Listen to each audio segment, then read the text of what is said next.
even though I'm Italian.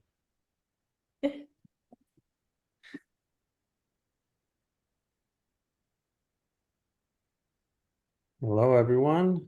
We're just going to wait a minute or two to start as people are joining us.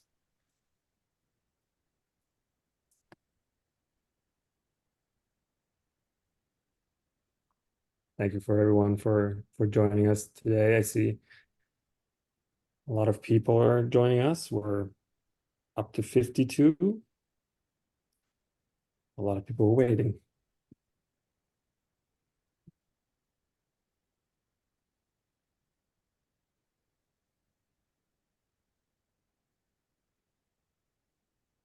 All right, I'm going to start. Good evening, everyone. Thank you so much for joining us tonight. My name is Nicola Ricuya. I am the founder of I Am Books, the Italian-American bookstore in Boston's North End neighborhood. It's really an honor tonight to have three really wonderful guests to honor the publication of Karen M. Greenwald's Mud Angels. This is really a wonderful, splendid, heartwarming children's book that really can be read by anyone that goes over the events of November 4th, 1966, which in the collective memory of many Italians, but also of many people around the world,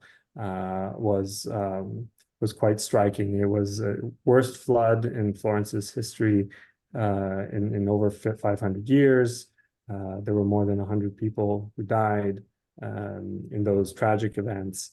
But it was also the beginning of a movement, of a movement of solidarity, of help, that started from the city first, and then really broadened to all corners of the world, with people coming to Florence, coming to Tuscany, and helping with the cleaning, helping with saving, and preserving the rich treasures that Florence had.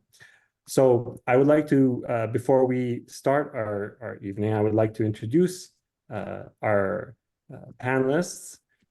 We have the fortune to have the author of the book, Karen M. Greenwald. Karen is an award-winning children's author. Her book, A Vote for Susanna, the First Woman Mayor, was named a Kansas Notable Book in 2022. And Kansas chose it to represent their state at the Library of Congress National Book Festival and in the Library of Congress's Great Reads from Great Places initiative.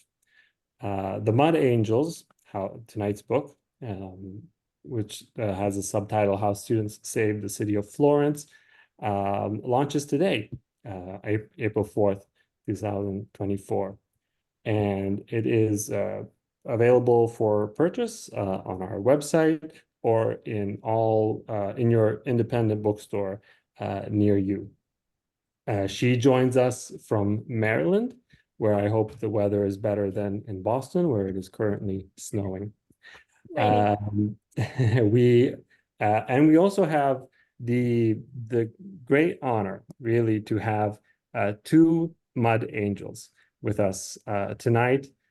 Two people who inspired Karen and inspire us all with what they've done, and not only in Florence, but what they've also accomplished in their life. We have Harriet Coverston. She is a computer scientist focused on large-scale archiving systems. She studied at the FSU Study Center in Florence, Italy, her senior year at Florida State University, and she was a Mud Angel during the Arno flood in November 1966. She received a BA in mathematics from Florida State University, and she co-founded LSC, Large Scale Configurations, where she was vice president of technology for more than 15 years. And She also holds or co-owns 15 patents. That I don't own any patents, and I wouldn't even know how to. So that's it's a great accomplishment. And then we have also with us Carolyn Johnson. She was in Florence in 1966, where she married Chuck Johnson, a fellow graduate student in the first FSU Florence study program. And she was known at the time as La Sposa, the bride. 1 month and 3 days after her wedding, bliss turned to nightmare when the devastating flood inundated Florence, and Carolyn joined the hundreds of mud angels who saved many artifacts in Florence. And after returning to Florida State University and completing her graduate degree, Carolyn enjoyed a long career as a college professor, and then an English department chair and academic dean in 2 private schools in Boca Raton, Florida, where she is joining us from. And I forgot to mention that Harriet is joining us from St. Paul, Minnesota. So we are really we are taking advantage of Zoom and online technology by connecting 4 different corners of the United States. So before we start with our conversation, and I will give the word to Karen, and then I will not talk anymore because I've already talked enough. But Karen did want to share with you 2 videos, and very short videos, but they sort of can kick off our event and introduce what we are going to talk about. So I'm going to share my screen, and we go. Hope you need the sound. Nicola, the sound is off. Oh. Florence, Italy, gales and torrential rains swell the waters of the Arno River to the bursting point, flooding this historic city. 500,000 tons of rubble and mud are dumped by the raging waters.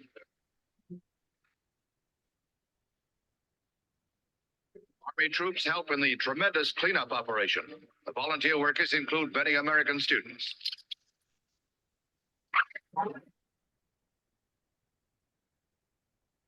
And then we have another video. Yeah. It's supposed to be connected, but tech problems. There we go.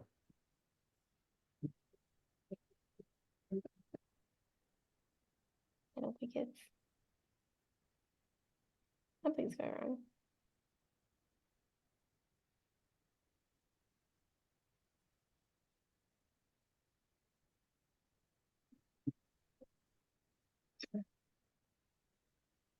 I don't think it's not showing for me.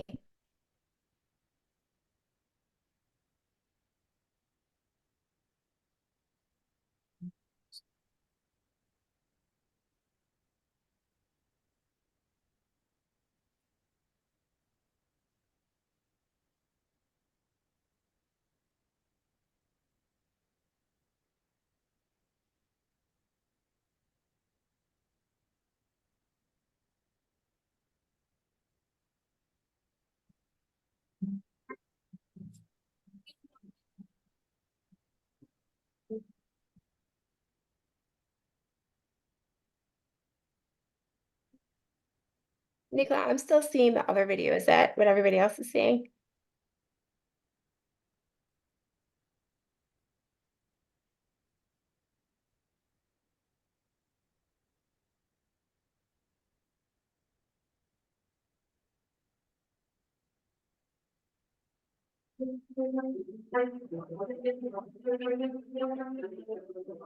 We Florentines were not left alone. Radio amateurs helped spread the news, and thousands of people, the Mud Angels, came to help from all over the world.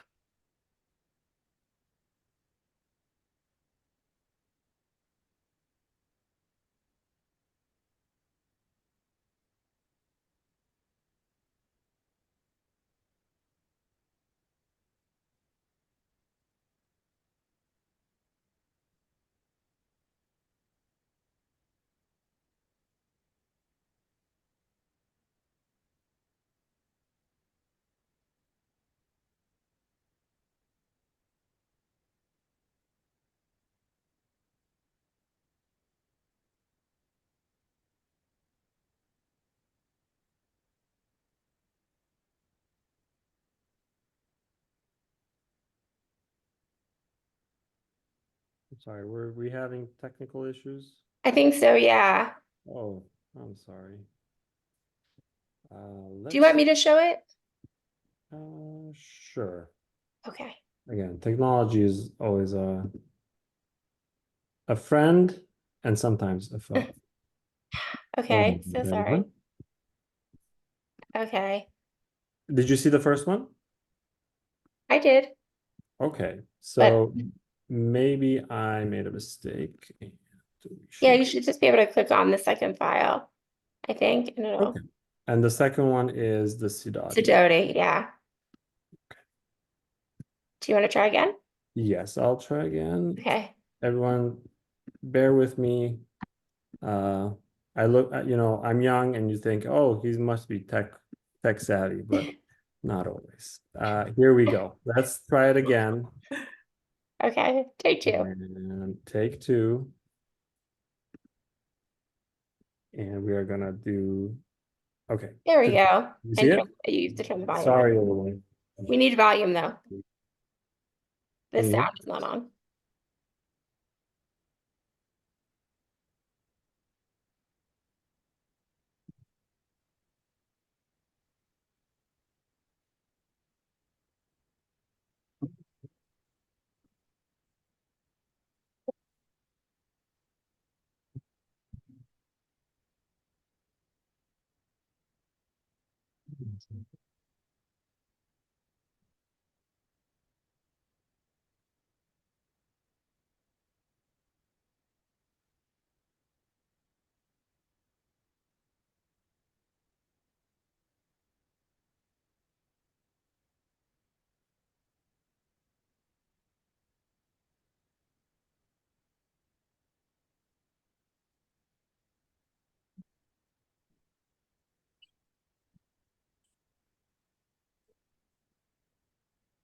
All right, so that's not going to work. I'm really sorry. I Maybe can we try can playing show it. it towards the end. What do you Okay, say? Do we start the conversation? let's start. Sounds Okay. good. So Karen, I'm just going to go with a first question, and then I think you can lead the conversation and Okay, involve Carolyn and Harriet when absolutely. you'd like. But tell us a little bit about first of all, what inspired you to write this book? It's something that happened a long time ago. It's obviously something that's Mhm. in the memories. It's really ingrained in the memories of many Italians, especially those who lived and live in Florence and around there. But what prompted you to dig this story back up and to share it with the world? It's funny, there's a thing about picture books that they really try to instill in you when you're learning how to do them at first, to write what you know. Obviously I wasn't there, so that doesn't fit. But also write what you're passionate about, what you have a connection to. And the continual question that everyone has to answer is, why you? Why are you the right person to tell the story? So rewind 3 years ago, I was talking to my college roommate, who is my critique partner, and I was saying that I really wanted to write a story about something that involved several of my passions. I used to practice international environmental protection law, so there's that aspect. I studied at an art school in high school for a year, and art is it's my meditation, doing art.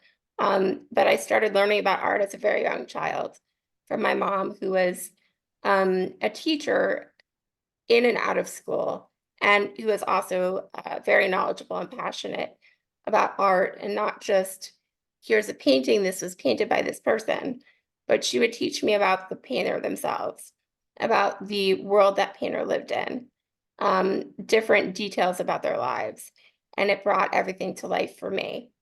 And then also a very important thing to me, and something I always look for in a story, if I can, is how this topic brought people together, people of various backgrounds and differences, people you'd never necessarily put together, and how it shows that there are situations in which people can come together, grown-ups and children, from various backgrounds and various universes, essentially, and find common ground, and even if it's muddy, and make a difference and make the world better.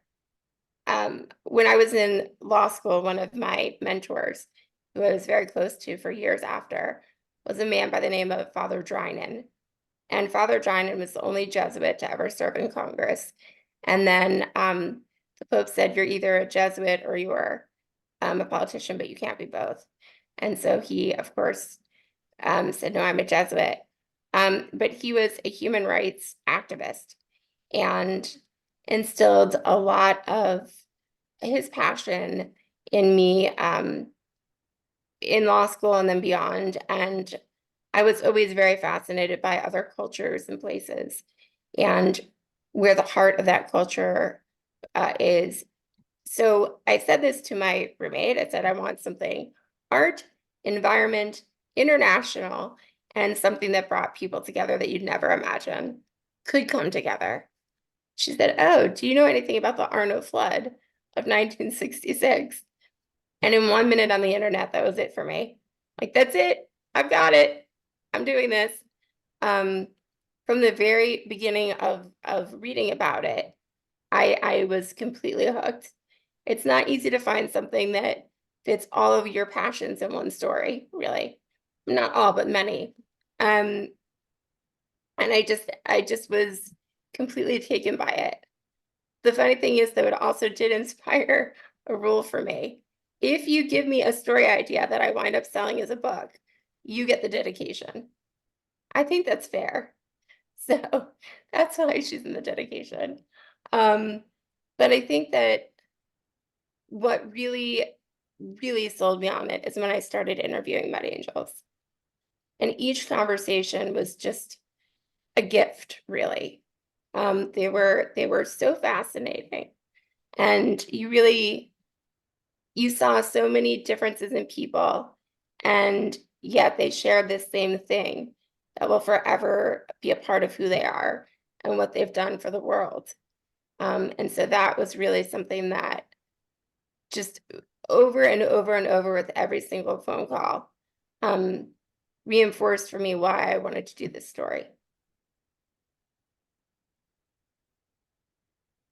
And these And so amazing ladies, there are two of and them. how did you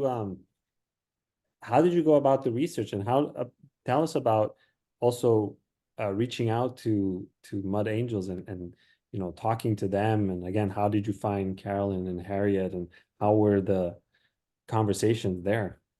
The research, it's funny. I always thought, because I'm very much, and they both could tell you, I'm very much an extrovert. And I always thought research would sort of be like sitting in a back room by yourself, looking through stacks and stacks of books. And I never thought it would be something that I would find incredibly social and just soul enriching. But I guess the way I do it, it is. I really like to get to know people who are connected to the topic. I think it changes your experience completely. It's not always easy to find the right people to talk to, and sometimes you get resistance, and you have to just accept that, of course. But I knew that there were Florida State students. There are students from all over, or they were students from all over the world and all over the United States. I know there were a bunch of schools, I think Gonzaga, University of California, Harvard, I believe, had students, but I had seen something by an FSU student named Bree Bruner and reached out to her initially, and she was just amazing. And I think she's here tonight, so hi, Bree. And we started talking, and she connected me to someone, and I honestly don't even remember how I got the emails for people. Because obviously when you call an alumni association, they're not giving out information. I really don't even remember. But all I remember is that next thing I know, I'm emailing with the most amazing people, and truly everybody was just really enthusiastic and willing to talk to me and tell me their story. And so I have volumes and volumes and volumes of notes. And what I think was the nicest part about it for me is that the conversations weren't just limited to this time period. I really wanted to get to know these people because I think that just knowing what they did doesn't tell you the whole story. You have to kind of know who the people are and understand them to see how they would have been in the situation to make the choices that they did. And I gotta say, what they did is incredibly brave. It was incredibly dangerous, and very unpleasant sounding. So, yeah, that's kind of how those started. But ultimately, these conversations turned into very meaningful and very special friendships. And honestly, I'm so honored that Harriet and Carolyn are here today. They're just the most delightful people.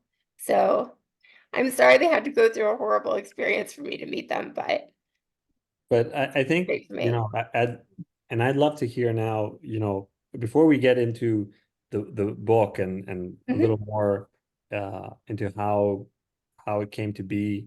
I think it's nice to have a bit of that background and really hearing from Carolyn and Harriet firsthand how that, you know, how they lived through that. And I know it's a painful memory, but at the same time, as I said, it's very inspiring, I think, for everyone who gets to hear this story now, what kind of courage and what kind of really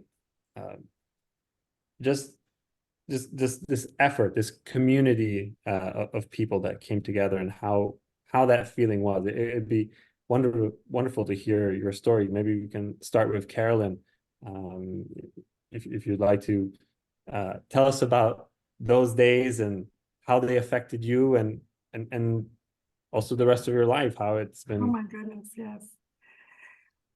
Well, it started in the middle of the night when we were told, as the group of students in the Florence Study Center, that the Arno was going to overflow, was beginning to overflow.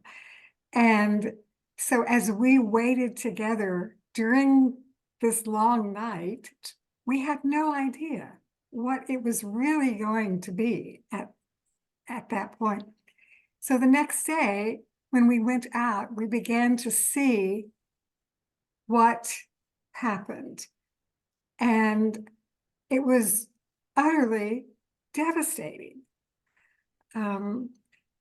This place is the repository of the largest collection of Renaissance art in Western civilization, and we were so used to it. We lived among it. It's not just in museums. It is, as you walk down the street, you pass it in every direction. And as we began to see what was happening, the waters rising higher and higher, and the horrible destruction that it was leaving, it was really quite mind-boggling. Then the waters began to recede, and it was even worse because it left this layer of mud, which was topped with naphtha or oil, over everything. It filled people's homes, it filled the museums, it filled businesses. It didn't care what was trash. It didn't care what was magnificent. It just covered everything. And so we were young. We didn't, I assure you, for a minute think of ourselves as heroes in any way. We simply saw that there was a terrible devastation and we wanted to help. And then we threw ourselves into that, and in the course of doing it, we lived in the most atrocious conditions with no drinking water, no water to bathe in, no water to flush toilets with, gradually no food. And So we, at that point, were told that we had to go to Rome while our hotel replenished its supplies. But in the course of seeing this, the most amazing thing happened, and that is that students began to pour into the city from everywhere. They came from other European countries, they came from Asia, they came from the United States, and they came without any expectation of reward or even the promise of a place to sleep. So we were participating in something that was so much larger than ourselves at the time. And that was the important thing. The important thing was to try to do the best we could to help. That was all. That was our motivation at the time. And for the rest of my life, it has been the standard experience against which all other experiences have been measured. Thank you, Carolyn. Thank you so much. And Harriet, if you could share your experience of those days and how it's affected you for the rest of your life. Yes, it was truly an experience, you know, you never forget. And I remember being told, and I rushed to the window and saw water coming down the street, but where we were in our hotel, but it was on Villa Aprile, which is a long way actually from the Arno. So the water had gone all the way down there. But we were asked to help. And so we walked to the Bibliothèque Nationale and started working there. And hold on just a minute. Well, while she's doing that, I will just, she's back again. I'll Sorry. just at that point, Harriet, that had yes, to let you my and I cat were out. library, and some of us, my husband, gathered men together and they helped to shovel out the mud from people's homes. And he received letters of thanks from them for years afterwards. Very moving, touching. Yeah. So I was actually pushing the mud out. This is kind of a story that I'll never forget. And I remember being filmed, you know, but didn't think much about it. I wrote a letter. Of course, we couldn't make phone calls back then, to my mama back in Florida. And I was worried that she was worried about me having known about the flood. And she wrote back in a letter and said, "Oh no, honey, we weren't worried about you. We saw you on Walter Cronkite." Now, Walter Cronkite is the CBS News. It was the news program that everybody watched. So that filming was actually me on the Walter Cronkite News. But we were working, I was actually on the ground level pushing the mud out with a big broom, and my friends were in downstairs That was handing. me. I was down. Yes, handing the books off in a procession, you know, of people, and it was really an experience, definitely. Yeah, and I agree. We didn't have any water. I remember brushing my teeth with wine. Actually, Yeah.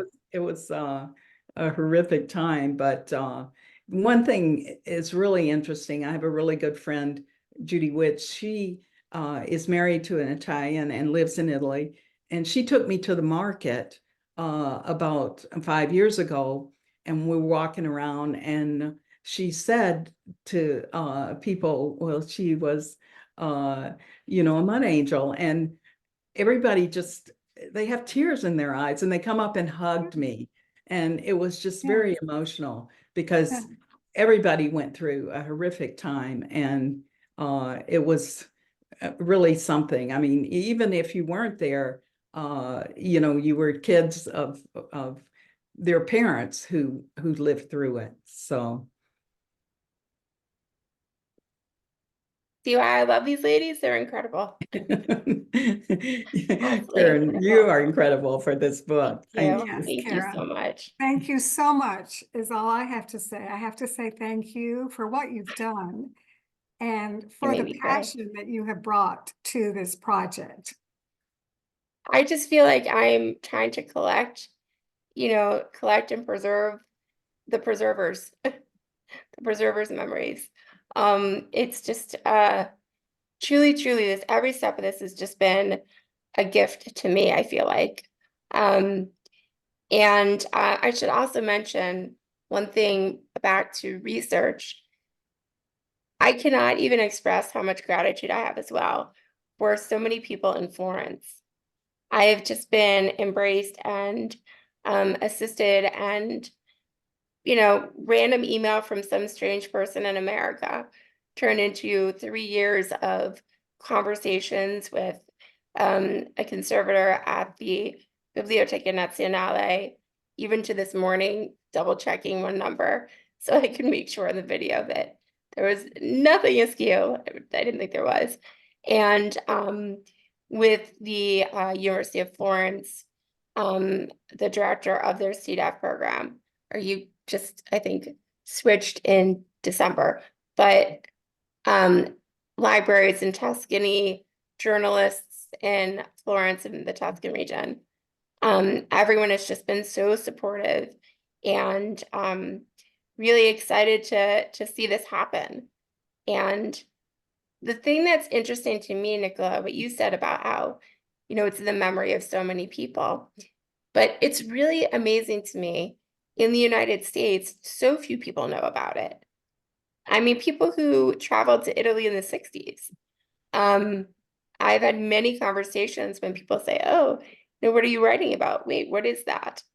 And I think probably because of the fact that there was no, social media and no incredible speed with which information traveled. Maybe it sort of slipped by people, I don't know. But I am really proud that this is the first and only book written about it in English for kids.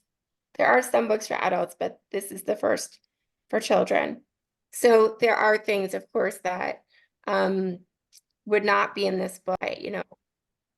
I don't touch upon the number of people that died and the dead animals in the mud. I don't want to make it horrific.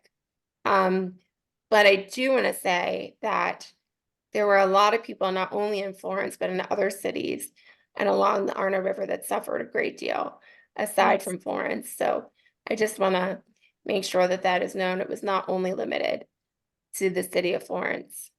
So I hope anyone who remembers it there sees the book and feels that their story has been done justice as well. Yeah, and I'm glad you mentioned that because one of our staff members at iBooks is from Empoli, which is near Florence, and she did tell me that. She said, a lot of other towns and cities around were also very affected, and everyone remembers in that area. Everyone remembers, now another thing that kind of struck me about your book, and I think it's really relevant today. First of all, the history of it, it's very important to preserve history, and we know how to deal with things better when we know the history. But it's also very relevant because we live in a world where climate change is clearly Absolutely. affecting us. Again, I mean, the seasons are all upside down, and we've noticed weather patterns that we've never noticed before all over the world. And these kind of disasters are like front and center on the news very often. Increasing. So I think it's also very relevant for, as a children's for families to talk about these things and sort of come to grips with really what is today's reality. So I don't know if that was also Yes, no, that is something definitely. Yeah, I practiced environmental law So international environmental law. So yeah, that's definitely at the foremost. That was probably the first thing that grabbed my attention. For me at least, and I guess everybody's a little bit different, but another reason why I love nonfiction, I do try to find stories that not only are great for children, but will also be important for adults to read as well. Because if you think about it, so many adults will read with their kids, teachers will read with kids. So I want to find things that are relevant for every age. And picture books aren't just for kids anymore, especially with back matter and additional resources available. On my website, there is going to be in the next few days, I think it's about 15 pages, a teacher's guide, and it's also a Scouts guide as well, and a Girl Scouts guide, because I think so many of these topics in the book, but not the least of which the environmental aspect, are important things to study. There's a lot of information about the increase in flooding, for instance, because there's less space for water to be absorbed into the water table. And the more we build, the more cement we put down, the more parking lots and structures we put on the ground, the less chance there is for the water to be absorbed. So, and in the case of Florence, it's interesting. And this is one of the things I was talking to the conservator today about. And that was that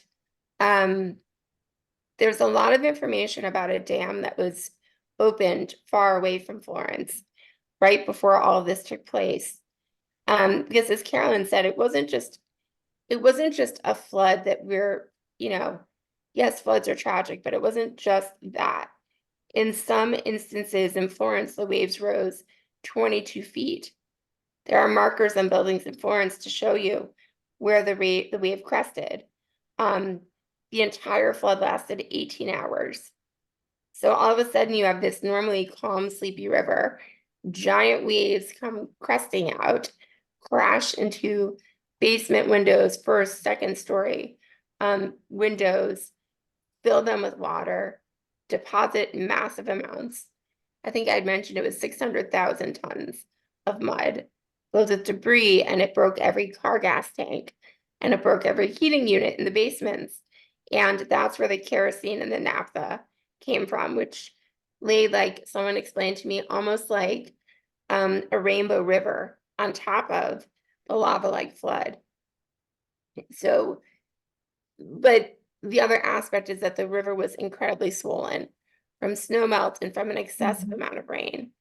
So it's not entirely clear, but all of this to say that yes, it's an incredibly terrible environmental disaster. And I think that I started recording flood footage maybe last year on the news, just for myself, looking at different floods around the world. And I don't think there was a week that went by that I didn't see some terrible footage from some other location somewhere on the planet where people were suffering because of it. It is a major, major issue for sure. And like I said, I mean, I think in America, so many people are sadly familiar with Katrina and Houston, Puerto Rico. But this was kind of its own entity because of the mud. And because it had to be removed. And I know one of the Mud Angels who was 14, who was on their program, the daughter of one of the professors. She explained to me that she and her siblings had to climb out of their third-story window of the apartment building. Carolyn's nodding, she knows who I mean, Mary, on a parachute rope. And her little brother, I think he was like between 6 and 8, he was so afraid, and she said, pretend you're Batman. And that's how they got out.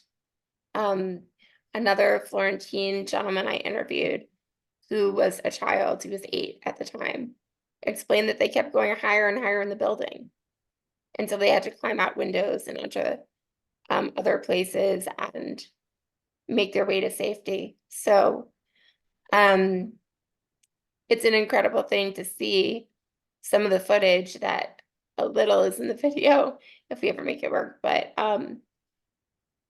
there are just so many facets of people's lives that were impacted, changed, and marked by this experience, and all over the world. Yeah. I wonder if you will let me tell you my reaction to the book when you read it to me. Oh, please. Well, when you contacted me 3 years or so ago Years ago. about this, I was delighted to participate. I had at that time read many books about the flood. They were all written for adults. They were in a documentary style. I had, to my absolute surprise, also found a novel that was Yeah. published the year of the 50th anniversary, and saw myself in the novel, which was rather amazing.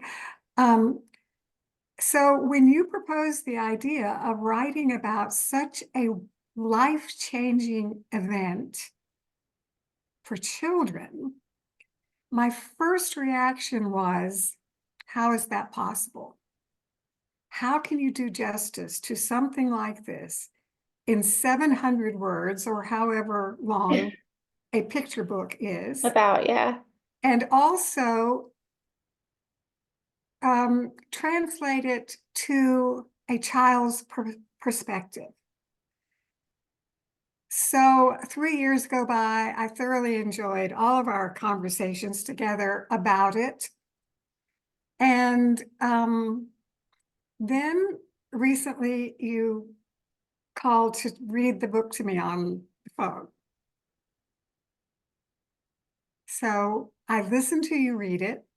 My sister was present and she was seeing my face. And she looked alarmed as she watched my face. And when you finished, there was total silence. Do you remember that? I do. I was very nervous. And the reason for that is that I couldn't speak. I was in tears. The tears were coming down my cheeks because I felt that you had captured the essence of this. There was a lyrical quality to it. It wasn't just a factual little history book for children. It was beautiful. And I felt myself reliving the experience as you read it to me. So I congratulate you, Karen, on Thank a you. beautiful job. Thank you. And That means so I'm much. so honored to be participating in this. Thank you. Really, truly, I am honored. Truly, truly. You know, it's funny, there's a moment in, and I'm sure a lot of my Kidlit friends will agree with me, there's a moment when you spent all this time working on a book and suddenly it occurs to you, people are going to hold my words in their hands. And I hope they like the ones I picked. Mm. So I thought, I think I should try this before it comes out and share it.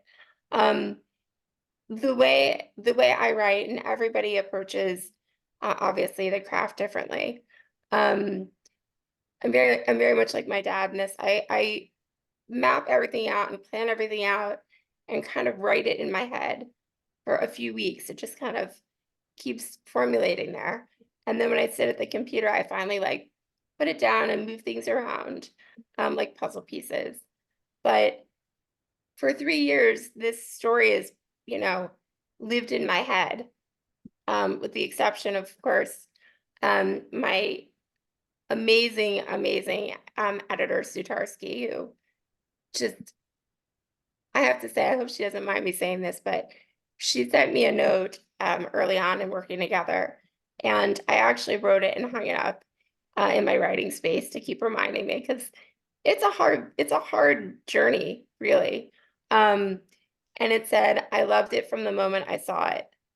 And I think I did cry when I saw that, because after working so hard for so long to reach the point of getting to the publishing part, you know, it's a lot to go through. And Yes.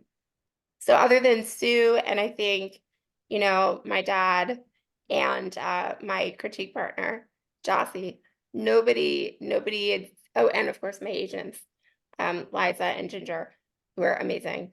Nobody had seen it. So there's that moment when you think, uh-oh, maybe somebody should see this. Who knows what it was about? But I just, your reaction, I mean, I could get 1,000 great reviews and nothing probably could ever top that moment for me. So thank you, because that was just amazing. Absolutely amazing. Well, the beauty Especially of having it, not been there. the beauty of it is that, yes, it totally succeeds as a, as an account for children. But as you were saying earlier, it translates to all ages, and an adult, for any of those adults out there who don't know about this event, it certainly can Yeah. resonate with them as well, I think. Oh my gosh, thank you. Do you want to be my new PR person? You're hired. You heard it here. Oh, I'm already here. Yeah. Thank you so much. Thank Yeah. you very, very much. And the truth is that I could never have truly found the heart of this story, like to the degree that I feel like from my experience I could, having not spoken to you and Harriet, of course, Mhm. and the Yeah. other 16 Mud Angels. And I would have had everybody on today if I could have, but they they're just such amazing people. I kept saying, I know everybody couldn't have been great on your trip. Like 120 people, everybody couldn't be awesome. But the people that I've had the joy and honor of learning about this from, and I know I wasn't there, but I kind of feel like the little girl in the story, Yes. who did live at your hotel, the daughter of the owners. I feel like I kind of watched everything happen through everyone's descriptions and personal recollections and just in the conversations. So, and Harriet, I love the fact that your mom was like, "Oh, it's no big deal. We saw you on TV." I have a feeling if she was there and actually saw what had been happening, her opinion might have been a little bit different. Yeah, definitely. And I think it also speaks to one other thing that I think is important is that, in the world today, there's so much conflict and chaos. And I guess maybe that's always the case. We just know more because of social media. But I just don't think there are enough moments that we can see people coming together. Yes. And especially young people. The world sort of, adults kind of often discount young people. You're too young, you don't know, whatever. I think this proves that, teenagers can change the world for the better. And that something that happens on the other side of the world ultimately is connected to us.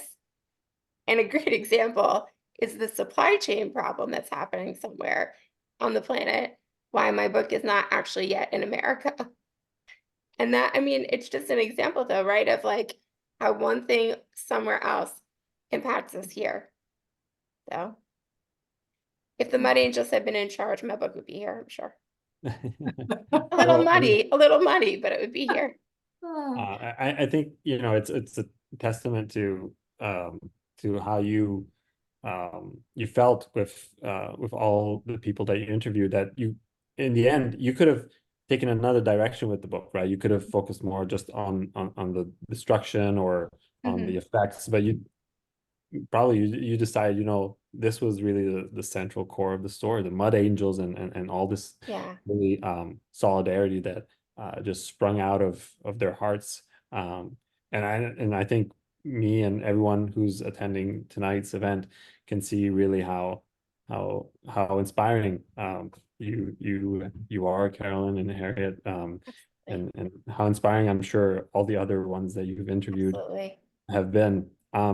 Since we have about 10 more minutes left, I did want to mention we have some questions already that I'll from the audience that I'd like to share with you.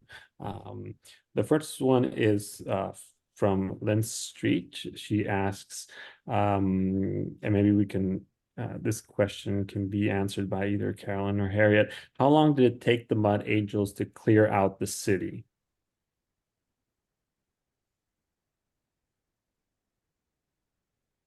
Harriet, Years. do you know an Yeah. answer to that? We never totally cleared it out. Right. They have been working on it for years after we Yeah. were there. Mhm. This was a very, very long endeavor. Restoration, for example, in some cases is still going on of various artifacts and artworks. As far as clearing out the mud, well, we worked on it for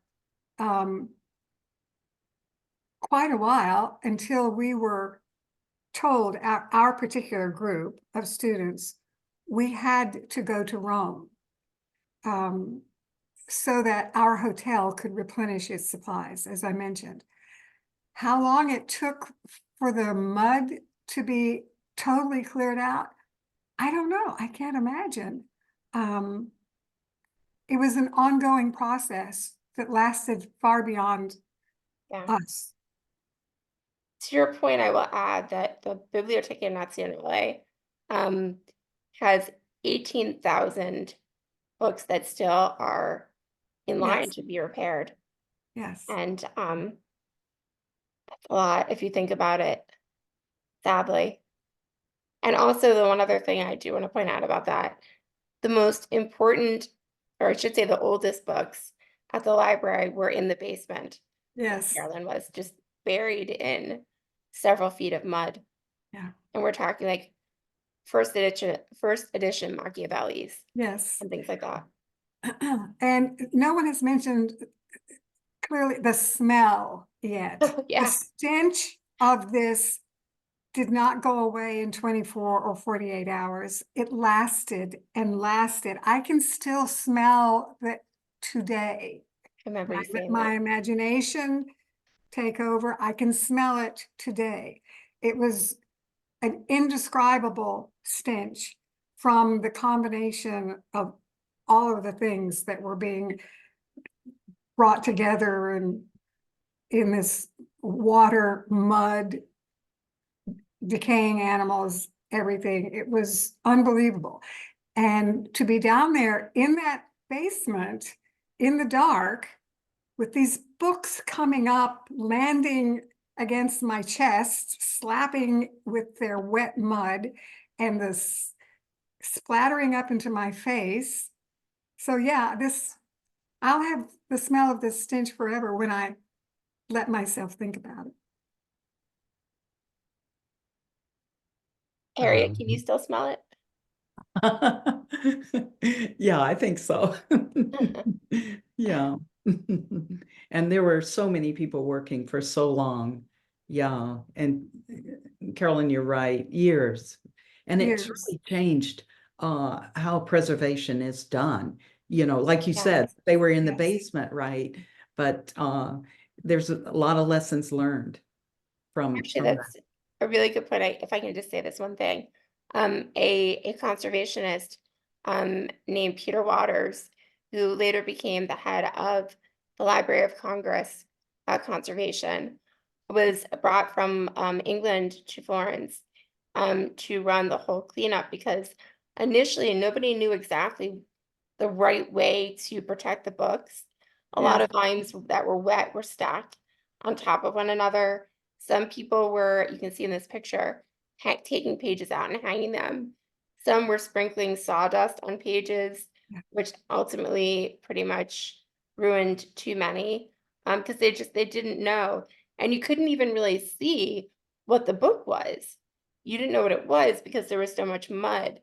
So they had tables set up and like a triage for the books. Right. But Peter Waters, again, in an amazing international community type of situation, had some experts from all over the world come with him or meet him there. And he devised a 9-step plan for how to protect and repair art this is the first time that books were ever treated as pieces of art. And the 9-step plan is still used, I believe, by conservators, museums, Library of Congress, places like that around the world today. So like Harriet was saying, it did create a shift in how we look at preservation and how preservation is done.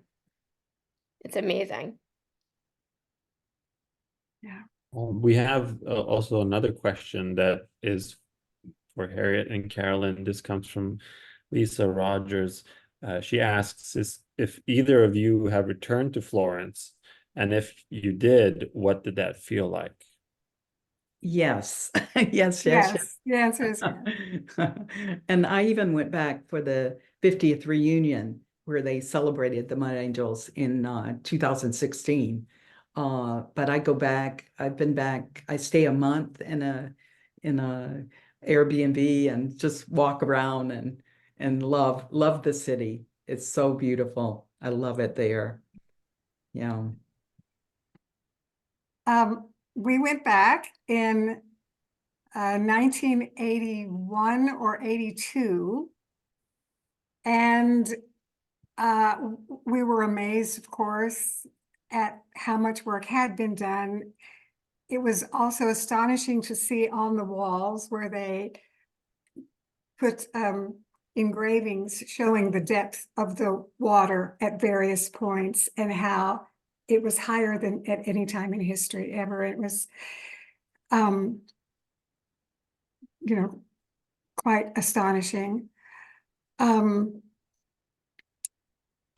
wonder if I could share just a tiny example of how this affected my life. I will mention that my husband and I were married in Florence 1 month before this flood. And so when we went back in 1981 or 2, we went to the Palazzo Vecchio, which is where our first ceremony was. And when the director of the Palazzo knew that we were the couple who had been married there in 1966, he said, "Oh my goodness." And he gave us a grand tour of the whole palazzo, the areas that are not open to the public. He took us back to the room, the Cosimo de' Medici room where we were married, et cetera, et cetera. So it was like, as Harriet says, when we go back, it's not like we're just ordinary people. They find out who we are and they just want to do everything they can to show their appreciation for us after all these decades. It's really astonishing. You are not, neither of you are ordinary. I can say that. You are extraordinary is the word I would use. All of the Mud Angels. Yeah. Everyone I interviewed. Of course. There is also an interesting question about if there is a fund to help pay for restoration, because I understand there are certain things that are still being restored as we speak. A lot, actually. Is there a fund? I don't know the answer to that. Do you ladies? No, I don't. I don't. Yeah. I I wish just I know did. it's still going on. I was talking to talking to the conservator this morning. He said, "Sorry, I was just working on a book." So And we have a question from another children's book author, Anita Yazuda. She's actually asking Karen what your creative process for this book was and how it differs from your debut. well, it's interesting for my debut. It's a vote for Susanna, the first woman mayor, which has a weird, interesting tie to Florence, because when she became mayor, first woman in the entire world elected who served, she received a beautiful letter from a baroness in Italy. So there's a funny connection. It's the most beautiful calligraphy I've ever seen, and the woman was a playwright. So it was just such an interesting thing. In that case, there was essentially little to no information to be found when I first started, and there were a lot of local political hurdles that I had to overcome. I think that's the best way to put it. And also my subject matter had not been alive for a number of decades.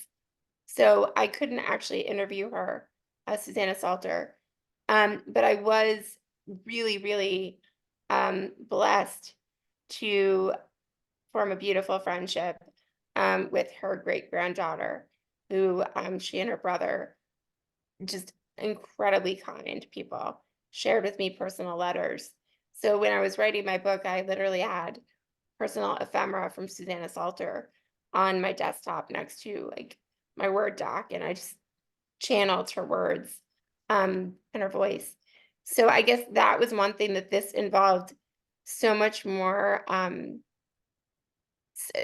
a much easier navigation ability, I guess, in a way, on one level, because I could talk to people who had been there, although there was the language barrier, and dealing with anyone in Italy to some extent.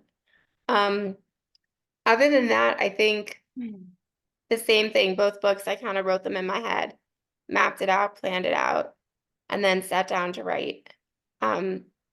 So I think that's probably the best way to describe it. It's, I guess everybody has their rituals for writing. Mine is just kind of like nonstop thinking about it. Guess that's fine. But it works for me, I guess, right? So. And I think there's one more question again for Karen. What are you working on next, if you're able to share? That can't be a picture book author to ask that question. I can't say, but expect similar themes maybe across everything I write. Very cool, very neat, but I can't really say anything yet. I Of wish I course. could. Do you want to try to share the video now? Sure, And yeah. so I think that'll be a nice closing Public to our safety event. warning, I am not a tech person. Well, it's two of us. Harriet's got the 15 pounds. She took all of them. We should There's one left. have Harriet do I know. the I should have sent it to Harriet. Okay, do you want to share with me? Share screen. you're co-host, so you should be able Oh, to okay. open it up. Let's see. And I don't know if in closing, Carolyn and Harriet, you wanted to say anything. I mean, you've spoken so highly about Karen's book, and I think everyone should really pick up a copy of Mud Angels, because this is it's a beautiful book. Not only is it beautifully written, beautifully illustrated by Olga Lee, but again, it carries this message of hope. Really, never give up, even in the worst of disasters. This is what I took away from, one of the things I took away. Never give up. That makes So me I feel don't know good. if there's something you wanted to close with, both Carolyn and Harriet. Well, I just want to say thank you to both of you for what you're doing right now.